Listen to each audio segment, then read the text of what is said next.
Bismillahirrahmanirrahim. Rabbi shrah li sadri wa yassir li amri wahlul 'uqdatan min lisani yafqahu qawli waj'al li waziran min ahli.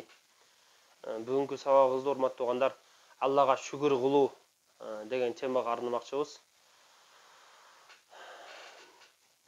Bismillahirrahmanirrahim. Адам баласына Алла Таала берген жакшылыктар өтө көп. Алла Таала Кур'ан аятта айтат: "Ва ин та'удду ни'маталлахи ла тухсуха." Алланын жакшылыктарын санай турган болсоңор, эч качан санап бүтпөйсүңөр дейт. Караңыздарчы. Алланын жакшылыктарын, Алланын бизге тартуулаган жакшылыктары өтө көп алар. Алар чексиз. Адам билген жакшылык канча, билбеген жакшылык канча. Бирок ошонун баарына тең шүгүр кылуу ар бир эле инсан кудуретинен келет. Бирок бардыгы эле кыла бербейт ошол нерсеге шүгүр. Караңыздар. Эгер биз шүгүр келтирсек, Алла көбөйтө берет да. Канчалык шүгүр келтирсек, ошончолук Алла көбөйтө берет. Башка бир аятта Алла Таала айтат: "Лаин шакартум ла азиданнакум ва лаин кафартум инна азаби лашадид." Эгерде силер шүгүр келтирсеңер, ла азиданнакум, албетте сөзсүз мен көбөйтүп беремин дейт. Караңыздар, эми кыргыз тилине которгондо ушул бир сөздү 3 жолу айтылганга туура келип калат. Албетте сөзсүз деп. Бирок караңыздар, араб тилинин өзү караңыз, сулуулугу, араб тилинин көркөмдүгү караңыз. Лазиданнакум деп башка тамгалар менен эле бир эле тамга менен ушунчалык сөзгө козутуп берип коет. Албетте мен сөзсүз көбөйтүп берем дейт Алла Таала. 3 жолу бекемдеп айтып жатат. Шүгүр эле келтирсеңер, мен көбөйтүп берем дейт. Кайсыл жакшылык болбосун, кайсы ниямат болбосун, албетте сөзсүз көбөйтүп берем дейт. Урматтуу туугандар. Келдик шүгүр келтирели Алла Таалага. Ар бир бизге берген жакшылыгына, ар бир бизге берген ниямат жакшылыгын биз ойлонуп көрөлүчү. Эми караңыздар, ошонун эле каршысында валайин кафартум инна азаби лашадид. Эгер шүгүрсүз болсоңор, инна азаби лашадид, менин азабым өтө катуу дейт Алла Таала. Шүгүрсүз болгон пендеге Алла Таала айтат, менин азабым өтө катуу дейт. Бул жерде караңыздар, уламалар айтышат, тафсир уламалары, инна азаби, менин азабым деп, азап деген сөздү Алла Таала өзүнө байлап жатат да, бул аятта. Өзү мисалы катары алып көрөлү.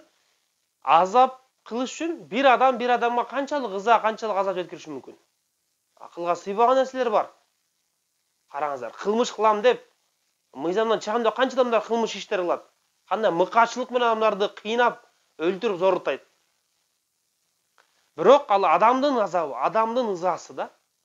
Бул аятта айтылганы шүгүрсүз пенде үчүнчү.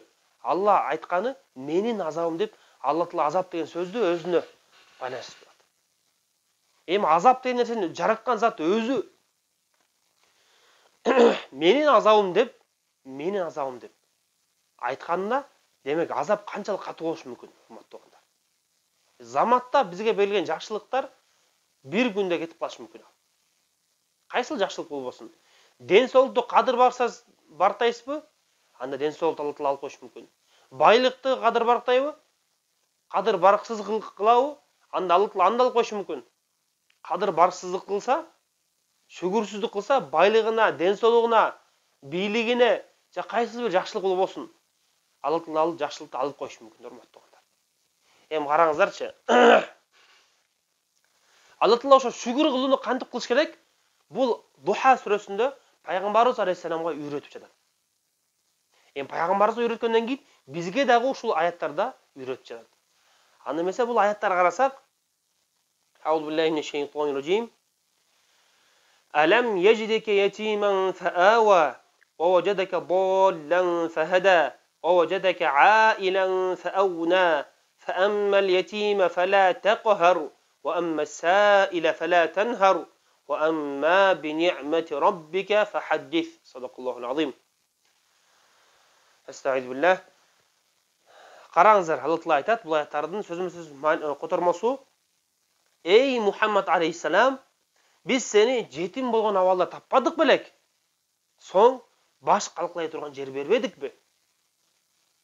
Жана биз сени адашкан абалда таппадык белек? Соң туура жолго салбадыкпы? Биз сени кедей болгон абалда таппадык белек. Соң муктажсыз бай кылып койбодукпу? Эми сага жетим келсе, аны жирикпегин? Суроочу келсе, аны дагы кагып жирикпегин? Жана ошондой эле сенин Роббиңдин жакшылыгың болсо, фахаддис, баяндагын жеткирген. Эми караңыздар, Алла Таала данышман зат. Кыска аятлар, бирок Алла Таала канчалык терең сөз айткан. Тафсир уламалары ушул аяттарды тафсирлеп айтышат. Караңыздар, Алла Таала бул аяттарда, бул 6 аятта Алла Таала пайгамбарыбызга тартууланган 3 неамат жакшылыктарды баяндаган. 3 жакшылыкка башка 3 шүгүр жолун да баяндаган. Ушул жакшылыктын ар бирине өзүнүн шүгүр жолу баяндалган. Эми караңыздар, бир болот тил менен шүгүр айтуу, бир болот дене менен, ибадат менен, мал менен шүгүр айтуу. Бирок ар бир жакшылыкка өзүнүн шүгүр жолу дагы башкача да. Караңыздар. Эми биринчи аятта айтат: "Биз сени жетим болгон абалда таап, баш кылгылай турган жер бербедикпи?" дейт. Караңыздар. Пайгамбар жаш кезинде атасынан ажыраган, айрылган. Кичинекей эле кезинде, ымыркай кезинде караңыздар, Пайгамбар саллаллаху алейхи вассаламдын ошондой эле караңыз, жаш эле кезинде Пайгамбар саллаллаху алейхи вассалам энесинен да айрылган, 6 жашында айрылган. Караңыздар, урматтуу туугандар. Демек пайгамбарыбыз жетим болгон абалда Алла Таала айтат: "Биз сени жетим болгон абалда таап, баш кылгылай турган жер бердик го" дейт. Анын абасы Абу Талибке, анын чоң жанакы аталардын бири кайсы? Абдул Мутталибтин карамагында. Жүрдү го бул пайгамбарыбыз, туурабы? Демек пайгамбарыбызга биринчи берген жакшылык жетим болгон абалда таап, ага баш кылгылай турган жер бердик дейт. Бул биринчи жакшылык дейт, караңыздар. Экинчи жакшылык неамат: "Биз сени Мухаммад адашкан абалда таптык" дейт. Сага чүрүлгөн шариат динден маалымсыз абалда, кабарсыз абалда таптык деп айтмакчы Алла Таала. Демек ал учурда дин бериле эле пайгамбарыбызга, исламдын өкүмүнүн шариаттары бериле эле. Фахада, кийин ушул жолго биз салып койдук, ислам дини шариатын бердик дейт. Бул экинчи жакшылык. Айта кетсек кайра, биринчи жакшылык Алла Таала пайгамбарыбызды берген, ага баш кылгылай турган жер берди, аны жетим болгон абалда тапканда. Экинчиси, адашкан абалда таап, туура жолго салып койду, дин жолуна салып койду. Шариат илимин, динин берди. Үчүнчү жакшылык пайгамбарыбызды муктаж, кедей абалда таптык эле дейт Алла Таала. Соң муктажсыз бай кылып койдум дейт Алла Таала. Фауна. 3 жакшылык. Үчүнчүсү агуна, Алла Таала муктажсыз бай кылып койду дейт. 3 жакшылыкты караңыз, 3 жакшылыкка мунун 3 шүгүр жолун да Алла Таала баяндады. Биринчи жакшылыкка жетим болгон абалда таап, баш кылгылай турган жер бердикпи? Анын шүгүр жолу фаммал ятима фала тaqhar. Эми сага дагы жетим келе турган болсо, жетим сурап келсе, мутажын айтса, фала taqhar, аны жирикпегин, ага дагы баш кылгылай турган жер бергин дейт. Аны да карамаган калдым дейт. Мына шүгүр жолу ушул дейт. Пайгамбарыбыз өзүнүн пайгамбарыбызга баяндаган бул жерде шүгүр жолдору жетим болгон абалда таап, аны баш кылгылай турган жер бердиби? Демек башка бир жетим келсе, ага дагы баш кылгылай турган жер берсе, мына ушул шүгүр жол дейт, урматтуу. Бизге дагы бул аяттар тиешелүү. Экинчи жакшылык караңыздар, экинчиси. Биз сени кийинки аятка, бир аяттан кийинки аттап кетери, бул аятта биз сени муктажсыз абалда, биз сени кедей абалда таптык элек, муктажсыз бай кылып койдук дейт. Бизге тартууланган байлык, караңыздар. Кантип шүгүр кылыш керек ага? Пайгамбарыбызга бул аяттарда баяндалып жатат. Пайгамбар алейхиссаламды Алла Таала кедей, муктаж абалда таптык элек, бай кылып койдукпу дейт. Экинчи, караңыздар. Мунун шүгүр жолу кайсы? Экинчи шүгүр жолу мунун фаммал ва амма саила фала танхар. Сага бир суроочу, муктаж келсе, аны дагы жирикпегин, кетирбегин. Анын кедейлиги, муктаждыгын аны жаман көрүп. Караңыздар. Шүгүр кыл жолу ушул дейт. Бизге байлык берилген, бийлик берилген. Кимге ар бир адам өзүнүн деңгээлине жараша берилген. Бирок ошол байлыкка, ошол бийликке шүгүр кыл жолу, караңыз, пайгамбарыбызга Алла Таала баяндап жатат. Сага суроочу келсе, сен аны жирикпегин, кетирбегин деп, жаман көрбөгүн. ага да муктаждыгын берип койгон, сураган нерсесин берип койгон. Хадис айтылат, пайгамбарыбыз алейхисаламга бирөө келип кандайдыр бир буюм бир нерсе сураса, пайгамбарыбыз эч качан жок деген эмес. Бар болсо сөзсүз берген, өзү муктаж болсо дагычы. Жок болсо, жок деп айтыштан уялган эле пайгамбарыбыз алейхисалам. Ошончолук уялган адам болгон. Ошончолук караңыздар, колунда бар эле болсо берейин деп турган адам болгон. Мына келиңиздер туугандар, биз дагы ушул жолго жолдойлу. Биз дагы ушинтип шүгүр кылалы. Алла Таалага пайгамбарыбызга үйрөткөндөй, биз дагы. Алла Таала бизди караңыз, бай кылып койду. Канча жыл болгон? 5 жыл, 10 жыл болгон. Айрым адамдар чындап эле муктаж болгон. Азыр да муктаж болуп турат. Бирок Алла Таалага барган сайын жакшылыктарын берип атат, байлыгын берип атат, муктаждыгын бүтүрүп атат. Урматтуу туугандар. Ошонун шүгүр жолун Алла Таала айтат. Сага дагы суроочу келсе ошентип, жолоочу келсе, муктаждыгына арызданып келсе, аны жирик кетирбегин, бергини дагы сураган. Бүгүнкү күндө ошо суроочу адамдар биздин туугандарыбыз эле, биздин коңшубуз болушу мүмкүн, өз ата-энебиз болушу мүмкүн, урматтуу туугандар. Бирок ал алыс адам биякта турсун, өзүнүн ата-энесине муктаж болгон, жакын туугандарына бербеген адамдар бар. Ошончолук байлыгына сараңдык кылган адамдар бар. Коңшуларына сараңдык кылгандар бар. Бирок Алла Таала караңыздар, эч качан унутпайт. Биз да унутпайлы. Бул жакшылык бүгүн биздин колубузда, эртең башка бирөөнүн колунда өтүп кетиши мүмкүн. Ошол жакшылык бар учурда шүгүр кылып берип сарптап калуу мына момундун утушу, урматтуу туугандар. Анткени үстүдө турган байлык, бийлик көлөкө булут сымал. Буттун астында турган көлөкө түнү жок болуп кетет, ал күндүз чыгып караңыздар, пайда болуп калат. Каяка барбасак артыбыздан кубалайт. Бирок ал жок болуп кетет турган учурда келет. Үстүбүздө турган булут бүгүн биздин үстүдө жаашы мүмкүн, эртең башка бирөөнүн үстүнө жайт. Башка бирөөнүн үстүнө жаап атканда, аттын мен ошол учурда шүгүр кылып Аллага, мен жакшы иштерди кылып калбадым деген өкүнүч эле бизге эч кандай пайда бербей калат, урматтуу. Колубузда бар кезде жардам берели. Өзүнчө азыркы оор кырдаалда, оор абалда келе жардам берели. Чындап эле муктаж адамдарды биз аны эч ким айтпаса деле, бизге кайрылбаса деле биз билебиз.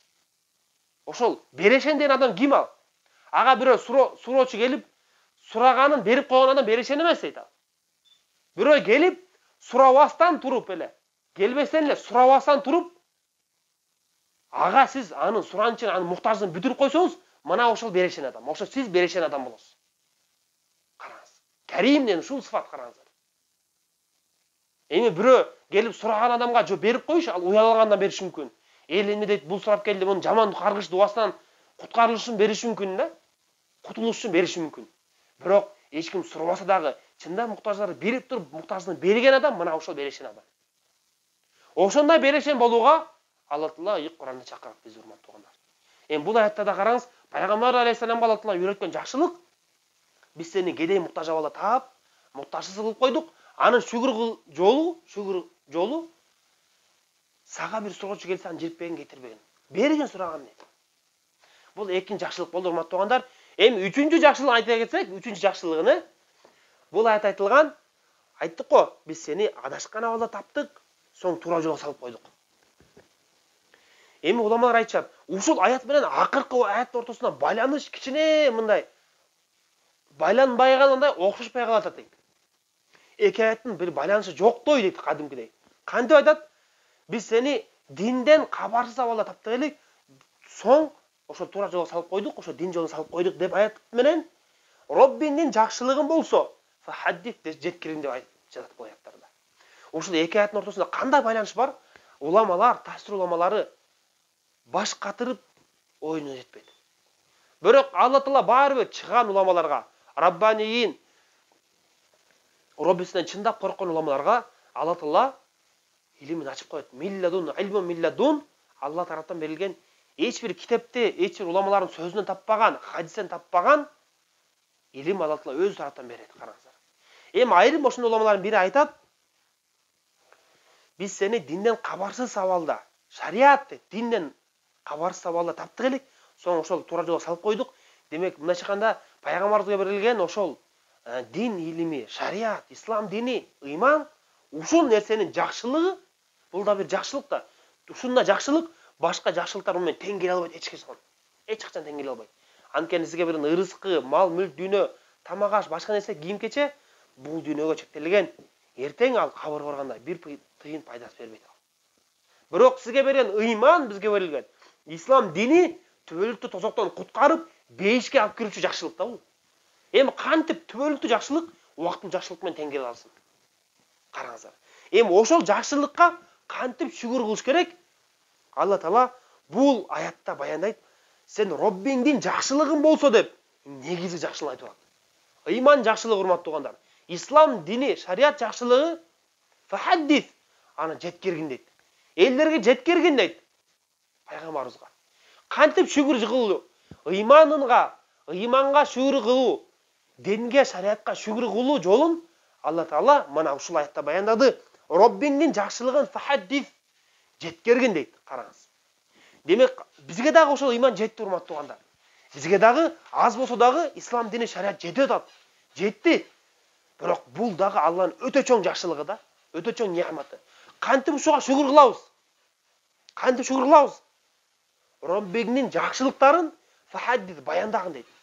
Ошо жакшылыктын баарын тең, неамат аттуу, Алланын жакшылык аттуунун баарын элге баяндайлы, урматтуу туугандар. Элге айталы. Ага инилерге, ака укаларга дегендей, өзүн тааныш досторубузга, таанаган, тааныбаган адамдарга, ошолорго биз жеткирели. Не деп? Алла сага берген, мага берген жакшылыктар туган ошончолук көп. Аларды сиз баяндап бүтпөйсүз, түгөтө албайсыз да. Адам денесине тийчү канча жакшылыктар бар. Ошолордун караңыз, эң негиз жакшылык ыйман жакшылыгы туган. Ыймандын себебинен сени Алла Таала түбөл тозоктон куткарып, иншалла бейишке алып келет дейт. Караңыздарчы бул аятта. Демек, бизге ошол ыйман жеткен. Бирок ыйман биз жеткенине карабастан, эгер биз шүгүрсүз болсок, Алла бул жакшылыкты алып коюшу мүмкүн, урматтуу туугандар. Өмүр бою динсиз жашап, динсиз абалда ыймансыз кеткен адам өкүнүчтүү эмес ал үчүн. Бирок өмүр бою дин менети менен жүрүп, илим алып жүрүп, дин менен, ибадат менен жашап жүрүп, өлүмдүн алдында ыймансыз кеткен адам, мына чыныгы банкрот, чыныгы утулган адам кандай өкүнүчтүү. Анын бара турган жайы бейиш болуш керек эле. Бирок ал ыймансыз кетип тозокко барып атат. Мүмкүн Алланын жакшылыктарына шүгүрсүз болгон, урматтуу туугандар. Ошого кайсы нерсе чакырамын? Мен сиздер деп Алла Таала пайгамбар алейхисаламга үйрөткөн шүгүр жолдоруна мен да сиздер чакырамын, урматтуу туугандар. Келгиле, биз дагы бизге берилген жакшылыктарга шүгүр кылалы. Мүмкүн убагында биз дагы жетим элек. Албетте жетим деп балагатка жетчекти атасынан айрылган адам айтат. Биз да убагында жетим элек. Мисалы, Алла Таала башкалык айта турган жер берди го. Куткарды го, бакты го, чоңойтуп өстүрдү го. Анын шүгүр жолунда биз да билели да. Канчадан бүгүн жетимдер бар, канчадан жесирлер бар. Ошолордун муктаждыктарын, ошолордун кажеттерин бүтүрөлү, берели да. Биздин шүгүр жолу ушубуз. Колдо бар адамдар көп, азыр, урматтуу туугандар. Элибиз бай, Кудайга шүгүр. Мусулман калкы бай болуп келатат, Кудайга шүгүр. Шүгүр дейли, дагы шүгүр дейли. Алла дагы көбөйтө берсин. Биринчи окуган аятыбызда, аятта айтканыбызда, Лайн шакартум ла азиданнакум, шүгүр келтирсеңер албетте сөзсүз Алла Таала көбөйтүп берем дейт. Биз шүгүр эле келтире берели, Алла көбөйтө берет. Шүгүр эле келтирсек, Алла көбөйтө берет дагы. Көбөйтө берет, караңыздар. Демек, бирок ошо шүгүр кылуу жолдорунда билели да. Ушул аятта айтылган, караңыздар. Байлыктын шүгүр жол демек, суроочу муктаж келсе, аны муктаждын турусын берип коюңуз, сураган нерсесин. Суробай келсе дагы, сиздин туугандарыңыз бар, ата-энеңиз бар. Бериңиз ошолорго. Аларга бере берсеңиз кимге бересиз? Сиз алардын муктаждыгын бүтүрүп, сиз деген тууганчылык мамилени дагы бекемдейсиз. Өзүңүздүн Алла Таала сизге берген жакшылык, байлыкка дагы шүгүр кылган болосуз. Урматтуу туугандар. Ошол бүгүн байлык, ошол жакшылык. Бүгүн сиздин үстүңүздө жүрөт. Сиз пайдаланып калдыңыз. Эртең башка бирөөнүн үстүнө кеткенде сиз өкүнбөйсүз. Анткени убагында пайдаланып калдым. Эртең кыямат күнү барганда убагында мага байлык берилгендей Алла, мен аны сарптап Алла жолуна ишетип калдым дейт. Хадисте айтылган, эгер хасат кылууга уруксат берилгенде дейт, эки нерсеге хасат кылынмак дейт. Биринчиси, күнү түнү Алла жолунда байлыгын сарптаган адам дейт. Күнү түнү Алла жолунда байлыгын сарптаган адам. Кедейлерди, жесирлерди багат, берет нерсесин, тууганчылык мамилесин бекемдеп бардыгын сарптайт. Алланын акысы бар экен билет ал адам. Экинчиси күнү түнү Алла Таала ага Куран илим берген, ошо Куран илимин таратып үйрөнүү менен алек болгон адам. Ушул адамга каршы кылуу. Караңыздар. Демек, урматтуу туугандар, келеле сиздерди ушул жолго чакырамын. Дагы бир кыска окуяны айта кетсек, үлгү катары Hazreti Musa Aleyhisselam'ın doğrunda Hazreti Musa Aleyhisselam Tur tosun жүрөгөндө алдынан bir адам чыгып калат Бanu Исраил коомунан. Ал адам өтө кедей болот. Өтө кедей болот. Эй Муса, сен Аллага жакын адам эмессиңби? Алланын пайгамбарысың го. Менин муктаждыгымды өзүң көрүп тургандай эчтекем жок дейт мен. Кийер кийимим жок. Кийимим жок. Жанагында мунун жамынган нерселери, кийимдери пальма дарагынын жалбырактары болгон дейт. Караңыздарчы. Кийими жок, эч бир буюму, үйү, башка нерсесин айтпай эле коелу. Кийими жок болот авыратын жакканга. Үшүгөн күндөрү мен барып кумга көмүн алам дейт. Кум менен жамын алам дейт. Сен өзүң биздин Роббиңе кайрылчы, бир дуа кылчы. Алла мага бир жакшылык, байлык берсинчи. Мен да эл катары жашайынчы деп кайрыл дуа кылат. Муса алейхиссалам макул дейт. Сапарын улантып дагы бир адамга жолугуп калат. Ал адамдын Кудайга шүгүр, Алла берген жакшылыктары өтө көп экен ага дейт. Байлыгы өтө көп болгон дейт. Ал адам дуа кылат. Эй Муса алейхиссалам, Аллага жакын, эң эле арабыздан жакын адам сен эмессиңби? Сен бир дуа кылып Аллага кайрылбайсыңбы? Алла менин байлыгымды кичине азайтсынчы дейт. Ушунча көп болуп атат, каяка эмне сарптап атканын билбей калып атам дейт. Шүгүр Аллага, шүгүр дейт. Бирок Алла кичине азайтсын дейт. Макул дейт. Муса алейхиссалам Аллага кайрылып, Алла менен Аллага жолугуп, анан бул эки адам тууралуу, пендеси тууралуу айтып бергенде, Алла Таала төмөнкү жоопту кайтарат. Кайра келип, ошол эки адамга жолугуп, кедейге жолугуп, биринчи байга жолугат. Байга жолугуп айтат: Алла Таала сенин байлыгыңдын азайысын кааласаң сен дейт. Алла Таала сага ушунтип айтты. Байлыгың азайсын десе, анда сен шүгүрдү азыраак кылгын дейт. Азыраак шүгүр кылсаң, Алла байлыгын тез эле азайтып коет дейт. Анан бул адам айтат: Hazreti Musa, Алла, мен кантип шүгүрсүз боламын? Кантип шүгүрсүз болом? Алла байлыкты берди, бийликти берип койду, ден соолук берди, бардыгын сен берди. Кантип мен шүгүрсүз болом дейт. Мүмкүн эмес андай болуш. Деп, ал тескеринче дагы шүгүрүн көбөйтөт алчы адам. Караңыз, дагы шүгүрүн көбөйтөт ал. Экинчи адамга жолугат дагы, баягы кедей адамга. Жолугуп, ага айтат: сени Роббиң айтты сага, эгер сен байлыгыңдын көбөйсүн кааласаң, жакшылыктан, анда Аллага көбүрөөк шүгүр айт дейт. Колуң келишинче көбүрөөк шүгүр келтир, Алла иншалла сага көбөйт берет дейт. Алла Таала сага көбөйт берет дейт. Арада убакыт өтөт. Убакыт өтүп, баягы бай жөндө кабар жетет дагы. Анын байлыгы мурда канча көп болсо, эми Муса алейхиссаламдан кабар уккандан кийин ал дагы көбүрөөк шүгүр кыла баштайт дагы. Алла андан да көбөйт кетет. Андан да кашып кетет байлыгычы. Дагы көбөйт Алла Таала. Эми экинчи кедей тууралуу окуя айтылат. Күндөрдүн биринде ал өтө мына шамал болуп сууп болуп аткан күнү кумга көмүнүп жаткан дейт. Кумдун астыначы, караңыздар. Кээ бир улама айтат, бул окуяда жалбырак менен жам жаткан дейт. Үшүгөндө жалбырак жамынчу дейт. Жалбырак жам жаткан. Анан эми бул баягы шүгүрсүздүгүнчү дагы шүгүрсүз болгон дейт. Неге десе, Муса алейхиссалам ага айтканда, сен көбүрөөк шүгүр келтир дегенде, бул ушул жоопту кайтарган: кантип шүгүр келтирем мен? Кайсы бир нерсеге шүгүр келтирейин? Алла мага эч нерсе бербеген болсо. Эч нерсе берген эмес дейт. Кантип мен шүгүр келтирейин дейт. Анан жанакы арада окуя өтүп, окуя болгондо, күндөрдүн биринде ошентип жалбырак менен жамылып, же кум менен жамып жатканда, катуураак шамал келип туруп, баягы жалбырагында учуруп кетет да. Жамынган жалбырагында учуруп кетет, урматтуу туугандар. Жамынып көмүн алган кумун дагы Алла Таала учуруп кетет да. Себеби бул куму дагы жалбырактагы Алланын жакшылыгы эле да. Жоксулук учурда караңыз. Эми бул окуя эмне айтчумун? Эгер шүгүр келтирсек, караңыз, байлыгы бар болуп, дагы шүгүргүн көбөйткөн адам сыяктуу биздики да көбөйөт иншалла. Ден соолук жактан болсун, байлык, бийлик жактан болсун, тууганчылык мамиле жактан болсун, кайсыл жактан болсун. Шүгүрсүз болсокчу, Жанакы жамырып жаткан, жалбырак менен жамырып жаткан кедейдин Алла Таала анын куму менен жалбырагын айдап кеткендей, биздикин дагы айдап кетиши мүмкүн. Ошого дүйнөгө келгенде, байлыкка келгенде биз өзүбүздөн төмөн жакта карайлы да. Өйдө жакта карабайлы. Эңсее берип, мен качан тигиндей боломун, качан үй аламын, качан машина аламын, жана башка. Убагы менен келет ар бир нерсе, ырызкы. Ылы жакты карабайлы. Караңыздар. Дагы бир кыска бир нерсени айтып кетсек, күндөрдүн биринде бир көзү ачык адамга бир кедей арызданып келиптир.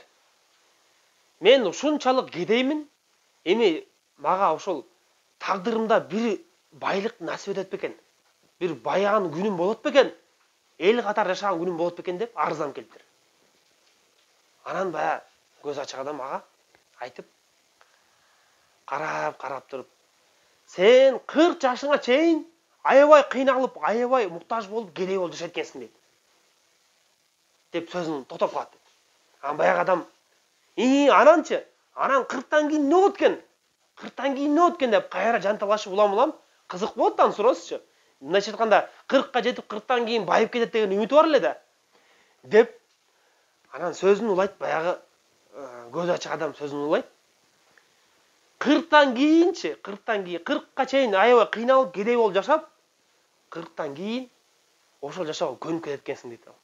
Мындайча айтканда өмүр бою сен ошол кедей муктаж болуп, кыйынчылыкта өткөнсүң дейт. Андан кийин көнүп кетет экенсиң деп баягынын көңүн чүрүп коет аган. Ошол сыяктуу адам биз болойлу, урматтуу балдар. Ал сыяктуу болбойлу да, шүгүр келтирели. Демек, шүгүр келтирсек, Алланын жакшылыктары өтө көп, машалла. Дагы иншалла жакшылыктар көбөйө берет. Ошондон урматтуу балдар, баарыңыздар тең ошо шүгүр жолго чакырамын.